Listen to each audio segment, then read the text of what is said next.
guys, kung may gusto kayong download na dito kung videos galing sa Facebook,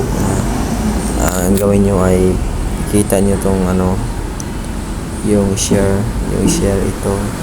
gawin mo ay click nyo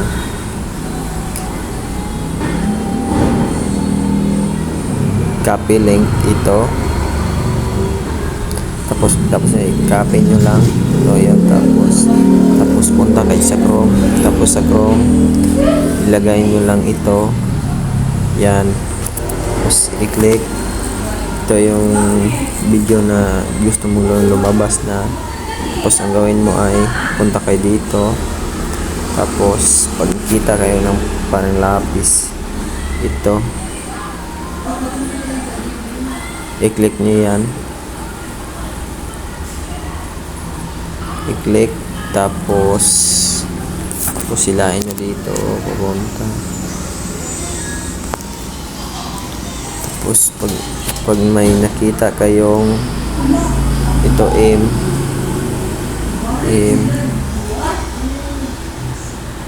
ang gawin nyo ay lagyan kayo ng aim basic,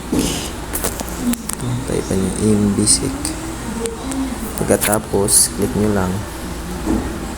tapos i-click nyo yung video, tapos yan, pag may nakita kayong 3 dots ito, 3 dots, tapos ang gawin nyo ay click nyo yan, tapos download, hintayin nyo na matapos mag-download, tapos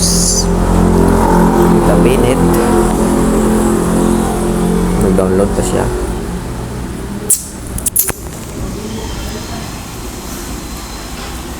Hintayin natin.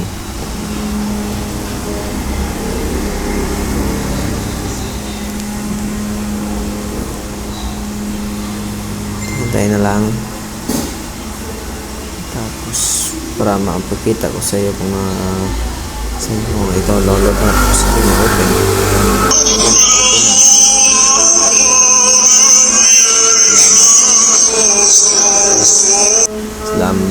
Salamat sa pakikinood and God bless you.